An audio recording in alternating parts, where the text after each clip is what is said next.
En mars 1953, un homme du nom de Joseph Staline, détenteur du pouvoir absolu, s'effondra sur Ali. Mais ses gardes du corps restèrent figés devant la porte. Ses conseillers attendirent en silence, et personne n'osait l'approcher. Le système qui fit disparaître des millions de personnes du Goulag continua de fonctionner sans faillir, même après la mort de son créateur. Comment un garçon, le gentil porteur d'espoir pour la révolution, devint-il un homme de pouvoir impitoyable, dictant le destin de dizaines de millions d'êtres humains? Ce livre retrace la vie du révolutionnaire derrière le pseudonyme de Staline, Stein, le 18 décembre 1878. Dans la petite ville de Georgia, aux confins de l'Empire russe, naquit un garçon nommé Joseph Jusipili, fils d'un pauvre cordonnier. La fin de la Russie fut une époque de profondes contradictions sociales. Les vestiges du servage dominaient encore les campagnes, et les ouvriers des villes gémissaient sous le poids de l'exploitation et de la misère. Parmi les intellectuels, le populisme et le marxisme se répandaient, les attentats et les assassinats étaient fréquents, et l'esprit révolutionnaire s'enracinait profondément dans la clandestinité. La famille du jeune garçon reflétait les souffrances de l'époque. Son père, Bozarian Jusipili, était ivrogne et battait sans pitié sa femme et son fils. Le jeune Iosif subissait la violence paternelle nuit après nuit, ce qui le marqua profondément. Méfiance et hostilité envers le monde extérieur, besoin impérieux de ne pas être contrôlé, et paradoxalement, désir de dominer autrui. Tous ces traits psychologiques se sont forgés durant cette période. En 1884, Iosif, âgé de 6 ans, contracta la variole. Il souffrit d'une forte fièvre et d'une éruption cutanée qui durèrent plusieurs jours. Et après sa guérison, son visage resta marqué d'une cicatrice indélébile. Les autres enfants se moquaient de son apparence, ce qui l'isola davantage. Un sentiment de victimisation et d'infériorité s'ancra profondément en lui. Cette expérience engendra plus tard une tendance paranoïaque, le poussant à prendre toute critique comme une insulte personnelle et à ne tolérer aucune concurrence. Sa mère, Ekaterina, a rêvé de le voir devenir prêtre après avoir échappé à la pauvreté et à la violence. En 1894, Iosif, alors âgé de 16 ans, entra au séminaire de Tbilissi. Mais la discipline rigide et l'autorité excessive de l'établissement ne firent que l'exaspérer. Il se mit alors à dévorer des ouvrages révolutionnaires interdits. La lecture du capitalisme de Marx, des pamphlets de Lénine et des écrits des populistes russes lui offrit un cadre idéologique pour nourrir sa colère et son sentiment d'injustice.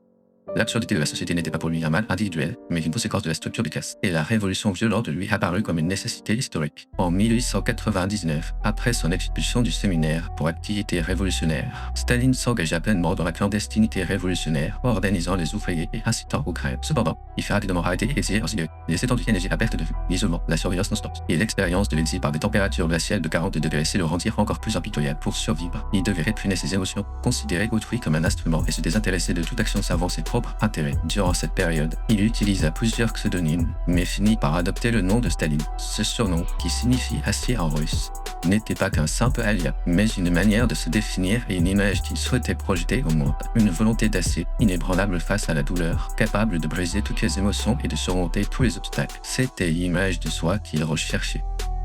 Lorsque les bolcheviks de Lénine se séparèrent des mencheviks, Staline choisit les bolcheviks sans hésiter.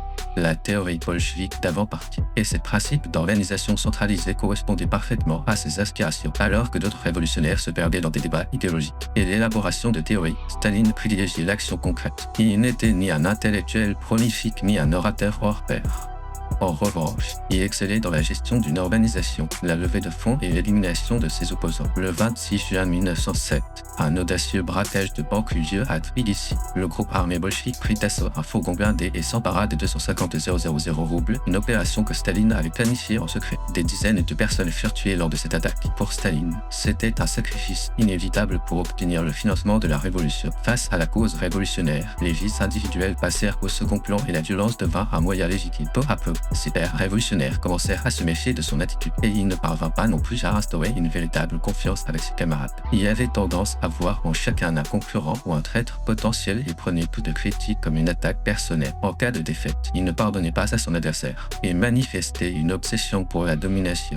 Cette méfiance paranoïaque n'était pas qu'un simple défaut de caractère, mais le fondement psychologique d'un système de peur qui allait engloutir des dizaines de millions de personnes. En octobre 1917, la révolution bolchevique triompha. Un nouveau gouvernement soviétique fut instauré et Lénine en devint le dirigeant. Trotsky fut vénéré comme un héros révolutionnaire, tandis que Zinoviev et Kamenev régnaient en maître au sein du parti. La présence de Staline, en comparaison, était relativement discrète, mais il s'imposait en toute tranquillité. Durant la guerre civile, il contrôla les minorités ethniques en tant que membre du comité populaire des affaires ethniques et procéda à des réquisitions forcées impitoyables pour l'approvisionnement alimentaire. L'opposition était systématiquement éliminée, les désaccords étaient considérés comme de la trahison et les idéaux de la révolution s'estompaient peu à peu face aux réalités du maintien du pouvoir. Le 3 avril 1922, Staline fut nommé secrétaire du comité central du parti bolchevique nouvellement créé. À l'époque, la plupart des cadres du parti considéraient ce poste comme un rôle opérationnel consistant à rédiger des procès-verbaux, gérer les documents et coordonner les affaires administratives. Tandis que des théoriciens et des orateurs flamboyants débattaient des lignes directrices au sein du Politburo, le secrétaire général apparaissait comme un homme de l'ombre, chargé de l'organisation des dossiers. Staline lui-même semblait accepter ce poste avec humilité. Mais Staline connaissait parfaitement la véritable valeur de cette fonction, et le secrétaire général gérait les dossiers du personnel des membres du parti, qui étaient affectés ou qui étaient promus, qui étaient rétrogradés. Toutes ces décisions passaient par son bureau. Le secrétaire général avait également le pouvoir de nommer les secrétaires des organisations locales du parti. Le secrétaire était également chargé de préparer l'ordre du jour des réunions du comité central, de diffuser les documents et de contrôler la circulation de l'information. Il occupait un poste lui permettant de contrôler l'ensemble du réseau du parti. Staline commença à agir méthodiquement et plaça ses fidèles à la tête des principales organisations locales. Les secrétaires du parti en Ukraine, en Géorgie et en Sibérie étaient composés de personnes redevables envers Staline. Les membres opérationnels du comité central, les inspecteurs de la commission d'inspection, les rédacteurs des organes du parti, eux aussi étaient à son service. Il fournissait des informations à Staline, devinait ses intentions et surveillait les tendances de ses opposants potentiels. Derrière la structure formelle du pouvoir, un réseau informel de loyauté se mettait en place. Parallèlement, Staline restait modéré et neutre en public. Ses collaborateurs évitaient les positions extrêmes dans les débats du parti et jouaient le rôle de médiateur, coordonnant les opinions des deux camps. Au lieu d'un discours spectaculaire, ils privilégiaient un rapport pragmatique, mettant l'accent sur l'efficacité organisationnelle plutôt que sur l'originalité théorique. Cette stratégie le faisait apparaître comme une figure inoffensive. Et ses rivaux potentiels ne se méfiaient pas de lui. Derrière la cause officielle de la légitimité révolutionnaire et de l'unité du parti, se cachait un objectif secret, le contrôle absolu de chaque individu. En décembre 1922, Lénine fut victime de 2 attaques cérébrales. Incrédule, il commença à s'inquiéter profondément pour l'avenir du parti. De fin décembre 1922 à début janvier 1923, il rédigea une série de notes orales. Dans ce document, connu plus tard sous le nom de Testament de Lénine, il évalua les principaux dirigeants du parti concernant Trotsky. Il le qualifia des hommes les plus compétents, mais pointa du doigt son excès de confiance, et rappela à Zinoviev et Kamenev leur trahison de 1917. Cependant, l'évaluation de Staline fut la plus sévère et le 4 janvier 1923, Lénine dicta une note supplémentaire. Le camarade Staline a concentré un pouvoir infini entre ses mains après sa nomination au poste de secrétaire général et je ne suis pas sûr qu'il puisse toujours user de ce pouvoir avec suffisamment de prudence. Quelques jours plus tard, j'ai ajouté une recommandation plus directe. Staline est trop brutal. Ce défaut est tolérable entre camarades, mais il devient intolérable au poste de secrétaire général. Je suggère donc à mes camarades de réfléchir à la manière de destituer Staline. Le 21 janvier 1924, Lénine décède et son testament est remis à la direction du parti. À l'approche du congrès du parti en mai, la question de la publication de la lettre de suicide suscite la controverse. Trotsky insiste sur sa divulgation, mais sans imposer sa volonté. Zinoviev et Kamenev, quant à eux, prennent la défense de Staline. Ils voient en Trotsky un concurrent plus dangereux et ont besoin de Staline comme allié. Finalement, le testament ne sera lu qu'à la délégation du Congrès et ne sera pas inclus dans les archives officielles. Le dernier avertissement de Lénine est ainsi étouffé, un moment qui déterminera le cours de l'histoire soviétique. Après la mort de Lénine, la lutte pour le pouvoir au sein du parti s'engage véritablement. Le successeur le plus probable est Lev Trotsky. Héros de la révolution d'octobre et génie militaire, il a mené l'armée rouge à la victoire lors de la guerre civile. Orateur et auteur de talent, il était également populaire. Mais il avait une faiblesse fatale. Les fondements de l'organisation du parti étaient fragiles. Ses relations personnelles avec les autres dirigeants étaient tendues. Staline forma une alliance officieuse avec Zinoviev et Kamenev, les triplés. Tous 3 collaborèrent pour isoler Trotsky, et de 1923 à 1924, ce dernier s'éloigna progressivement du parti.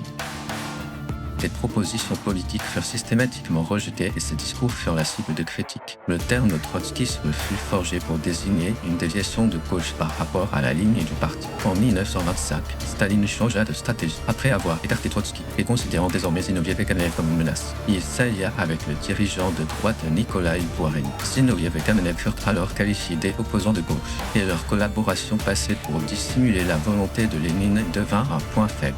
En 1926 et 1927, Zinoviev et Kamenev furent exclus du Politburo et démis de leurs fonctions clés. En novembre 1927, Trotsky fut exclu du parti, puis exilé à Almaty, au Kazakhstan, et enfin expulsé de l'Union soviétique l'année suivante.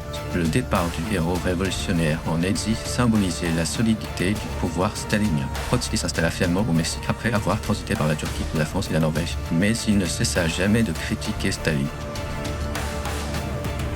En août 1940, l'assassin Ramon Mercader, envoyé par Staline, l'assomma d'un coup de piolet.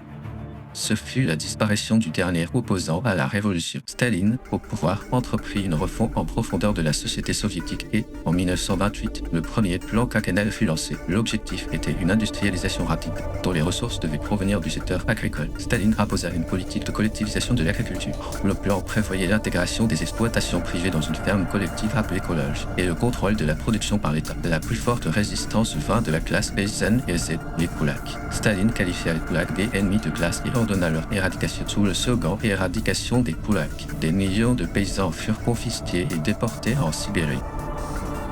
Les agriculteurs qui résistaient à la collectivisation furent accusés de sabotage et arrêtés ou exécutés. En signe de résistance, ils abattaient leur bétail et cachaient leurs récoltes. De 1932 à 1933, une terrible famine ravagea l'Ukraine et le Caucase du Nord. Cette catastrophe, connue sous le nom de l'Holodomor, fut la conséquence directe de la collectivisation forcée et de l'exploitation impitoyable des céréales. L'État confisqua même les semences et interdit la distribution de nourriture dans les régions touchées par la famine. Rien qu'en Ukraine, au moins 3,5 millions de personnes moururent de faim, et certaines estimations font état de 7 millions de victimes. Des villages entiers disparurent, et les affamés périrent en se nourrissant d'écorces et de racines. Staline nia la famine, la qualifiant plutôt de sabotage des nationalistes ukrainiens. Staline purgea les cadres du parti qui le critiquaient et dissimula la famine au reste du monde, tandis que des millions de personnes mouraient de faim. L'Union soviétique exportait des céréales, et l'espoir d'un avenir prospère, fruit de la révolution, se mua en un désastre sans précédent. Lorsque la soif de pouvoir d'un individu se conjugua à une obsession idéologique, ce fut un exemple de la façon dont la politique d'État pouvait servir d'instrument au génocide. Une fois la guerre économique de résistance collective terminée, Staline ressentit immédiatement le besoin de se forger un ennemi intérieur politique susceptible de menacer son pouvoir. L'assassinat de Kirov en 1934 marqua le début de cette nouvelle terreur. Le 1er décembre 1934, vers CH30, des coups de feu retentirent au palais Solny à Leningrad. Sergei Kirov, premier secrétaire du parti communiste de Leningrad, fut assassiné. Le coupable était un membre subalterne du parti, Leonid Nikolaïev. Selon la version officielle, il s'agissait d'un crime isolé, motivé par un ressentiment personnel, mais de nombreux historiens soupçonnent Staline d'en être à l'origine. Kirov était un dirigeant populaire au sein du parti et adoptait une position modérée face à la politique répressive de Staline. Lors du congrès du parti de 1934, des rumeurs circulaient selon lesquelles certains représentants auraient proposé de nommer Kirov secrétaire. Et pour Staline, Kirov représentait un concurrent et une menace potentielle. Le jour de l'assassinat, le chef de la sécurité de Kirov trouva la mort dans un accident mystérieux et Nikolaïev fut abattu lors de son interrogatoire. La vérité fut alors étouffée. Staline exploita l'incident. Le soir même, il se rendit immédiatement à Leningrad et dirigea lui-même l'enquête. À minuit, le 1er décembre, le comité exécutif central adopta un décret d'urgence. Ce décret stipulait que l'enquête sur les terroristes présumés devait être bouclée sous 10 jours, que le procès se déroulerait sans avocat, sans possibilité d'appel, et que la peine de mort serait appliquée immédiatement. Ce texte devint l'instrument légal des grandes purges. Une vague d'arrestations s'ensuivit. Au début, d'anciens opposants comme Zinoviev et Kamenev furent pris pour cible et emprisonnés, accusés d'être moralement responsables de l'assassinat de Kirov. Mais ce n'était que le début. De 1936 à 1938, les grandes purges atteignirent leur paroxysme, terrorisant toute la société soviétique. En août 1936, le premier procès de Moscou se tint. Ces anciens dirigeants bolcheviques, dont Zinoviev et Kamenev, comparurent devant le tribunal et l'acte d'accusation fut choquant. Ils étaient accusés d'avoir conspiré avec Trotsky pour assassiner Staline et d'autres dirigeants du parti, et d'avoir dirigé une organisation terroriste visant à renverser l'Union soviétique. Le procès se déroula publiquement et des journalistes étrangers furent autorisés à y assister. Le plus surprenant fut que les accusés avouèrent tous les faits qui leur étaient reprochés. Des dirigeants qui avaient mené la révolution aux côtés de Lénine confessèrent en larmes leurs crimes devant le tribunal et implorèrent le pardon du parti et de Staline. Derrière cette scène sordide se cachait un système sophistiqué de torture et de pression psychologique. Les accusés furent détenus pendant des mois dans une prison souterraine du NKVD, la police secrète. Le NKVD était alors une agence d'État surpuissante chargée des arrestations, des enquêtes et du contrôle intérieur, et un organe exécutif créé des grandes purges. S'ensuivèrent des tortures incessantes, des interrogatoires constants et des menaces contre leur famille. Si vous avouez, vous sauverez votre vie, Répétait-on, si vous résistez, toute votre famille sera exécutée. Certains choisirent même l'aveu comme ultime service rendu au parti. Même les aveux forcés étaient considérés comme un devoir civique et interprétés comme un acte de dénonciation de complot orchestré par des forces extérieures. Tous les 16 furent condamnés et fusillés le 25 août. En janvier 1937, un second procès eut lieu et 17 personnes furent inculpées, dont Kaladek. Au début de l'année suivante, le troisième et dernier procès incluait Nikolai Borin-Gura, jadis une figure que Lénine louait comme le théoricien le plus précieux du parti et un allié de Staline au milieu des années 1920, devint lui aussi l'ennemi du peuple et fut fusillé au tribunal. Ironie du sort pour la première génération de la Révolution. L'exécution pour trahison envers la Révolution fut une pratique courante. L'aspect le plus destructeur des grandes purges fut l'attaque contre l'armée. En mai 1937, le maréchal Mikhail Pichetsky et 8 autres généraux de haut rang furent arrêtés. Pichetsky, pionnier de la théorie militaire soviétique, avait développé des troupes mécanisées et des tactiques de guerre aérienne. Il fut accusé de conspirer avec l'état-major allemand pour fomenter un coup d'État. Les preuves furent fabriquées de toutes pièces par le NKVD. Selon certaines sources, les services de renseignement allemands auraient divulgué de faux documents pour semer la discorde au sein de l'Union soviétique, ce que Staline était prêt à exploiter. Tchitchevsky et ses collègues généraux furent condamnés à mort lors d'un procès à huis clos et exécutés le 11 juin. Après l'exécution, leurs corps furent incinérés et disparurent sans laisser de traces. La purge militaire ne faisait que commencer et, entre 1937 et 1938, la structure de commandement de l'armée rouge fut démantelée et 3 des 5 maréchaux furent exécutés. 13 des 15 commandants militaires, 57 des 85 commandants de corps et 100 des 195 commandants de division furent arrêtés ou exécutés. La plupart des généraux de la marine furent également démis de leurs fonctions et au total, plus de 35 000 officiers, y compris des commandants de l'aviation, furent purgés. Cette purge destructrice eut un effet dévastateur sur la puissance militaire de l'Union soviétique. Des commandants expérimentés disparurent et leurs postes furent occupés par des individus loyaux mais incompétents. Le développement de la théorie militaire fut stoppé et toute nouvelle expérimentation tactique fut considérée comme une dangereuse décision. Quelques années plus tard, face à l'épreuve de la survie que représentait l'invasion hitlérienne, le prix de cette décision fut payé par des millions de vies. La grande purge ne se limita pas aux fonctionnaires.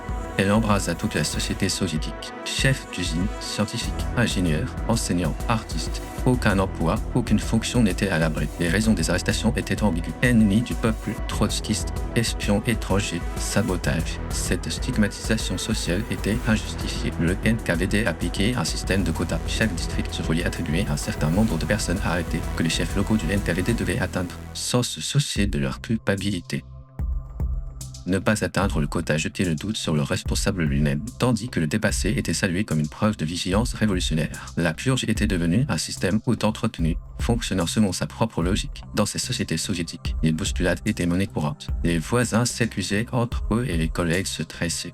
Des remarques anodines du passé, des contacts avec des étrangers, des liens de parenté éloignés avec l'opposition, tout était prétexte à suspicion. Le NKVD était submergé de plaintes anonymes. Certaines étaient motivées par une loyauté sincère, mais dans bien des cas, il s'agissait de ressentiments personnels, d'ambitions démesurées ou d'attaques préventives pour se protéger. La peur régnait également parmi les cadres du parti. Lorsque Staline prenait la parole au Politburo, chacun cherchait à comprendre ses propos. Même savoir quand applaudir et quand s'arrêter était devenu une question de survie. Si l'on cessait d'applaudir trop tôt, on était soupçonné de manque d'enthousiasme. Et si l'on applaudissait trop longtemps, on pouvait être pris pour un ricanement. En 1937, lors d'une conférence locale du parti, on rapporte que les applaudissements durèrent 11 minutes après le discours de Staline, car personne n'avait le courage d'arrêter le premier. Chaque nuit, des voitures noires patrouillaient dans les rues et des agents du NKVD arrêtaient les personnes figurant sur les listes. Le coup frappé à la porte à 2 h du matin devint un symbole de terreur et la plupart des personnes arrêtées ne revinrent jamais. Certaines furent fusillées et beaucoup furent renvoyées au goulag, un camp de concentration. Des millions de personnes moururent dans des conditions inhumaines de travail forcé dans les camps de Sibérie et d'Extrême-Orient. Même les statistiques officielles sont inexactes, mais on estime qu'au moins 680 000 personnes furent fusillées et plus de 1,5 million renvoyées dans des camps entre 1937 et 1938. L'aspect le plus ironique des grandes purges est qu'elles éliminèrent les sujets de la révolution au nom de sa défense.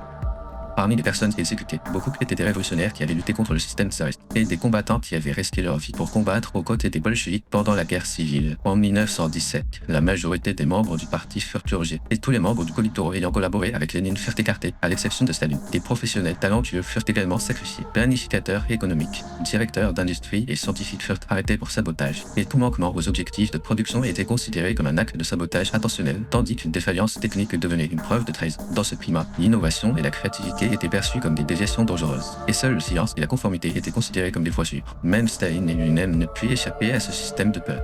Il signait chaque jour une liste de centaines d'arrestations, et le simple fait d'écrire fusillade à côté de son nom équivalait rapidement à une condamnation à mort. Mais à mesure que la purge progressait, sa paranoïa s'intensifiait. Toute personne de son entourage était soupçonnée d'être un traître potentiel, et même un petit échec était considéré comme un sabotage délibéré. Fin 1938, même le chef du NKVD, Nikolai Yuzov, principal instigateur de la purge, fut arrêté et exécuté. Le système de la peur s'enfonçait dans un cycle autodestructeur dont Staline lui-même et ses complices étaient victimes. Le 23 août 1939, le monde était sous le choc. Une fois la purge interne frénétique terminée, la menace extérieure se concrétisait. L'Union soviétique et l'Allemagne nazie signèrent le traité de non-violabilité. Officiellement, ce traité garantissait l'inviolabilité mutuelle, mais son protocole secret stipulait que l'Europe de l'Est serait partagée entre les deux pays. Staline pensait que ce traité assurait la sécurité de l'Union soviétique, mais ironiquement, le vide militaire et la méfiance interne qu'il avait instauré allaient coûter la vie à Hitler face à l'épreuve catastrophique de l'invasion hitlérienne. Hitler avait planifié son invasion de l'idée dès le départ, et le traité avec l'Union soviétique n'était qu'un expédient temporaire. Dès la fin de 1940, les services de renseignement soviétiques commencèrent à transmettre des rapports sur les préparatifs de l'invasion allemande. Des rassemblements de troupes allemandes furent observés à la frontière, et la date de l'invasion fut précisément indiquée. Les services de renseignement britanniques, l'organisation d'espionnage soviétique, l'Orchestre Rouge, et même des déserteurs allemands ont transmis les mêmes informations. Staline a ignoré tous ces avertissements.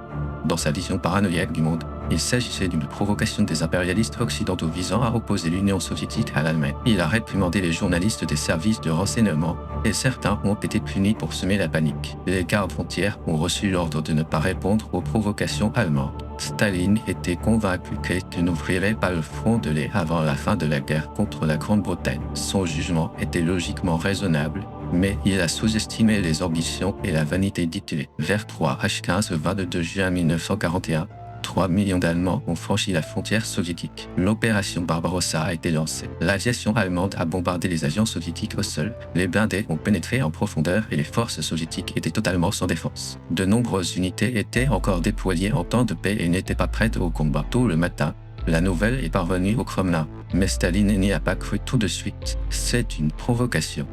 Ne tirez pas. Mais après quelques heures, la gravité de la situation devint évidente. Les gardes frontières étaient anéantis, les villes bombardées, et les communications coupées. C'était le moment où le jugement de Staline, dont il était si sûr, se révéla totalement erroné. Staline était en état de choc psychologique et, pendant quelques jours à partir du 22 juin, il ne sortit pas, confiné dans sa datcha, une villa secrète dans la banlieue de Moscou. En l'absence d'un chef national, le système de défense était plongé dans le chaos. Des décisions urgentes étaient nécessaires sur le front, mais personne n'osait donner d'ordre sans l'approbation de Staline. Suite à l'épuration des généraux expérimentés, les commandants restants n'avaient ni la capacité de gérer la situation ni le courage de prendre leurs propres décisions. Dans les premiers jours de l'invasion, les forces soviétiques subirent le choc et les pertes énormes de l'effondrement de toute la ligne de front. Des milliers de chars et d'avions furent détruits et des centaines de milliers de soldats furent encerclés. Lors de cet effondrement, les Allemands bercèrent le front occidental et, après la chute de Minsk, ils avancèrent de 50 km par jour.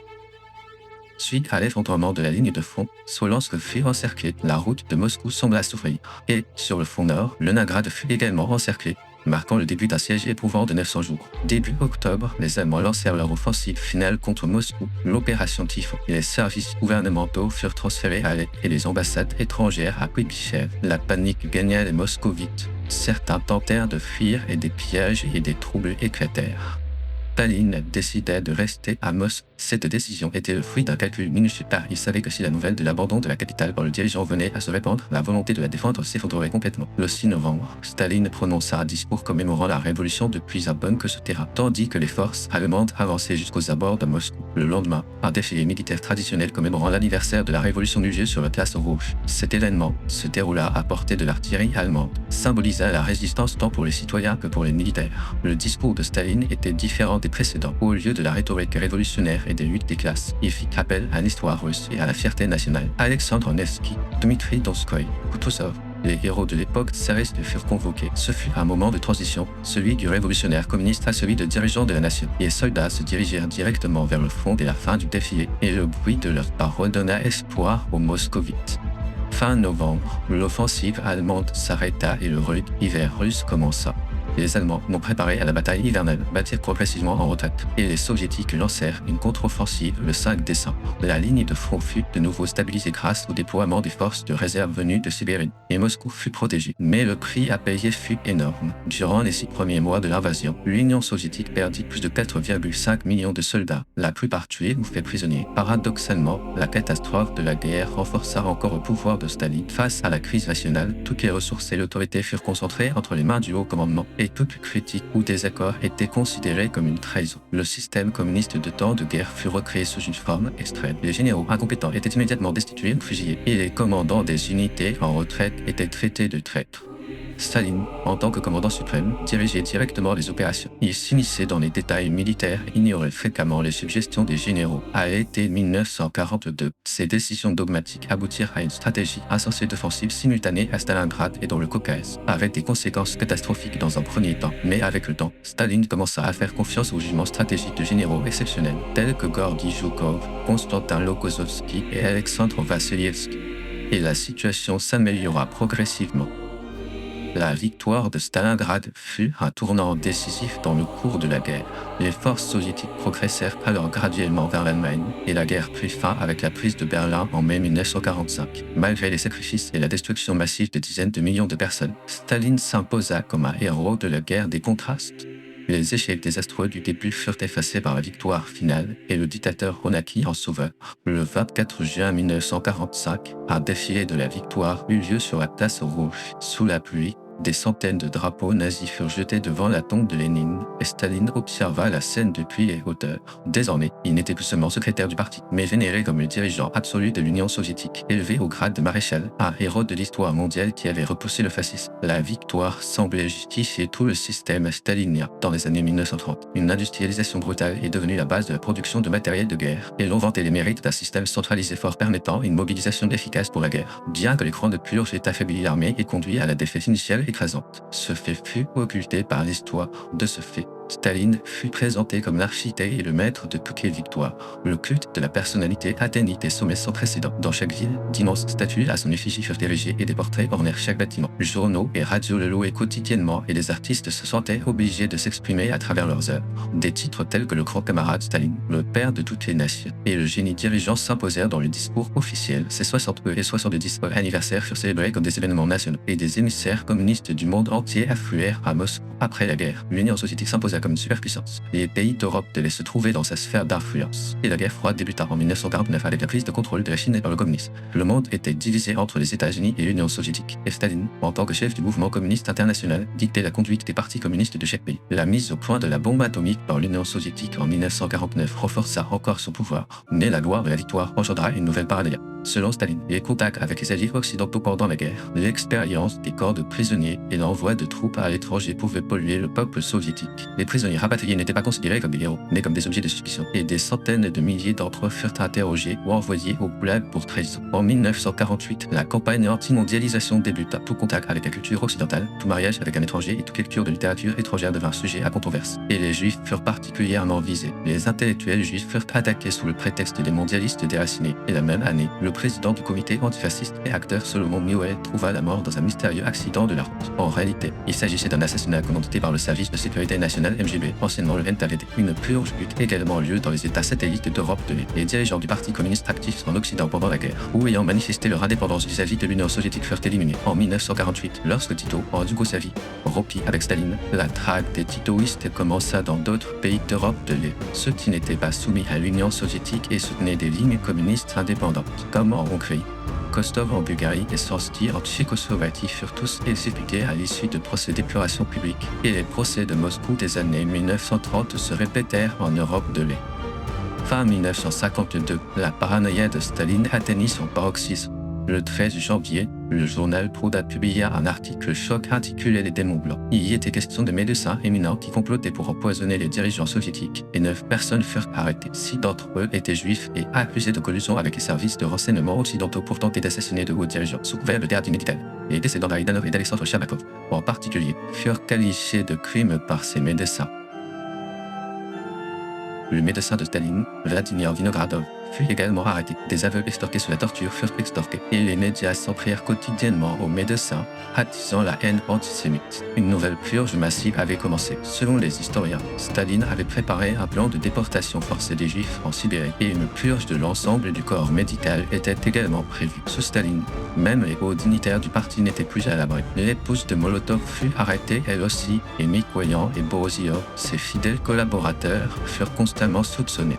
Staline s'isola progressivement. À 73 ans, sa santé se détériora, mais il ne put recevoir de soins appropriés en raison de l'arrestation de ses médecins. La vie quotidienne, faite de dîners tardifs et de projections de films avec les proches collaborateurs à la Villa du Kremlin, se poursuivit, mais ces rencontres n'eurent rien d'une amitié sincère. Les membres du Politburo restèrent jusqu'alors insultés et menacés par l'humeur de Staline et affichèrent leur allégeance avec rivalité, craignant que chacun ne devienne la prochaine cible des purges. Le 1er mars 1953, Staline dîna comme à son habitude avec ses conseillers à la Via Kunishev. Après le départ des invités à 4 heures du matin, il se retira dans sa chambre, mais n'en sortit que dans l'après-midi. À Thiers, les gardes du corps et les domestiques ne pouvaient frapper à la porte en raison du mot d'ordre ne pas déranger. Ce n'est qu'après 22 heures qu'un garde du corps, prenant son courage à deux mains, entra dans la chambre. Staline gisait sur le sol, près de son lit, inconscient suite à un AVC et paralysé d'un côté. Paniqués, les gardes contactèrent immédiatement le Kremlin, mais personne ne donna d'instructions claires. La prise de contact avec le membre du Politburo fut également retardée, chacun craignant que de fausses alertes n'attisent la colère de Staline. Ce n'est qu'à 3 heures du matin que Beria, son plus proche confident, Malenkov, pressenti pour lui succéder au poste de Premier ministre, et Khrouchtchev, alors membre du Politburo, arrivèrent à la Villa. Ils sentirent de l'état de Staline, mais ne prirent aucune mesure médicale immédiate. Les plus éminents médecins étaient tous emprisonnés dans le cadre de telle affaire de complot médical, et appeler les autres médecins aurait pu les faire soupçonner d'être impliqués.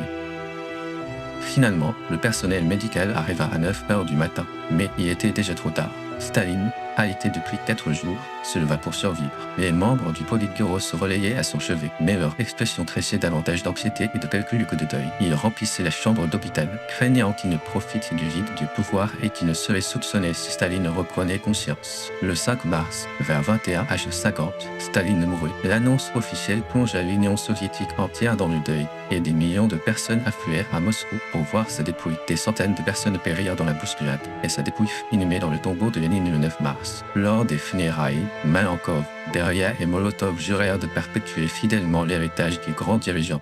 Peu après la mort de Staline, le Politburo se divisa en deux. Malenkov devient Premier ministre, Khrouchtchev secrétaire du parti et Beria ministre de l'Intérieur. Cependant, une lutte de pouvoir éclate rapidement et Beria est arrêté et exécuté 3 mois plus tard. Malenkov démissionne en 1955 et Khrouchtchev finit par l'emporter, cherchant à rompre avec l'ère stalinienne. Le 25 février 1956, lors de la dernière soirée du mixte congrès du parti, Khrouchtchev prononce un discours de 4 heures lors d'une réunion secrète. Ce discours, intitulé du culte personnel et de ses conséquences, marque un tournant dans l'histoire soviétique. Khrouchtchev expose les crimes de Staline, révélant la vérité sur l'écran de purge, la dissimulation du testament de Lénine, l'échec initial de la guerre, les migrations forcées et la manipulation de faux complots. Khrouchtchev déclare « Les crimes de Staline ont causé un tort immense au parti et au pays. Ses doutes paranoïaques et ses abus de pouvoir ont détruit la vie de millions d'innocents. » L'assistance est sous le choc. Ce fut un moment où celui qui avait été vénéré comme un dieu pendant plus de 30 ans fut qualifié de criminel. Pourtant, cette révélation était facultative. Elle ne faisait que souligner les crimes de Staline, sans mentionner la complicité même de la direction du parti. Le contenu du discours secret se répandit rapidement à travers le monde. La société soviétique était plongée dans le chaos. Des centaines de milliers de prisonniers politiques furent libérés du goulag, et l'honneur des condamnés à mort commença à être restauré. Les statues de Staline furent déboulonnées et les villes qui portaient son nom rebaptisées. En 1961, sa dépouille fut exhumée du mausolée de Lénine et inhumée derrière les murs du Kremlin. L'héritage de Staline ne disparut pas facilement. Son système centralisé de parti-État, la surveillance de la police secrète et les structures de contrôle idéologique évoluèrent et perdurèrent jusqu'à l'effondrement de l'Union soviétique en 1991. La peur s'estompa, mais la structure essentielle demeura. Les États satellites d'Europe de les firent de même. Les deux tentatives de réforme, comme le soulèvement hongrois de 1956 et le printemps de Prague de 1968, furent réprimées par les chars soviétiques. Le 5 mars 1953, 30 années de règne et de la terreur prirent fin avec la mort de Staline. Mais ça y restait qu'une question pour beaucoup. Comment un garçon né en 1878 dans une ville pauvre de Géorgie est-il devenu le dictateur qui a bâti le plus grand système de terreur du XXe siècle? Certains analysent que les facteurs psychologiques personnels, tels que les sévices subis pendant l'enfance, le complexe d'infériorité lié aux cicatrices de la variole et une méfiance maladie, ont conduit à la catastrophe face au pouvoir absolu. D'autres soutiennent que des conditions structurelles, comme la théorie léniniste de l'avant-partie, la violence de la guerre civile, la pression de l'industrialisation rapide et la réalité des menaces menaces extérieures ont rendu la centralisation et les purges inévitables. La paranoïa de Staline a trouvé l'instrument idéal dans la structure centralisée du parti bolchevique. L'idéal de pureté révolutionnaire justifiait la violence et les menaces extérieures rationalisaient les purges internes. À mesure que les failles individuelles et la logique du système s'amplifiaient mutuellement, la peur est devenue un mécanisme d'autoreproduction. Les profondes cicatrices de la méfiance mutuelle, du cynisme politique, de la séparation des sphères publiques et privées, et de la banalisation de la pensée trouble sont restées ancrées dans la psychologie de la société. Ces traces restèrent gravées dans la société russe même après l'effondrement de l'Union soviétique. Les récits de cette époque, même au sein des familles, restèrent longtemps tus et le souvenir des victimes se transmit de génération en génération comme un traumatisme national. Son obsession pour la perfection se retourna contre lui sous la forme d'un pouvoir et d'un système qui dictait le destin de dizaines de millions de personnes. Mais, paradoxalement, même le créateur de ce système se retrouva isolé. Le secrétaire à l'acier est désormais une figure historique. Pourtant, la question qu'il a soulevée demeure. Un homme avide de pouvoir peut-il s'en affranchir? La réponse se cache peut-être dans les contradictions fatales qui surgissent lorsque le désir humain se heurte à la puissance d'un système. Des décennies après la mort de Staline, le paradoxe des systèmes créés par l'homme qui engloutit ces individus persiste et nous accompagne encore aujourd'hui.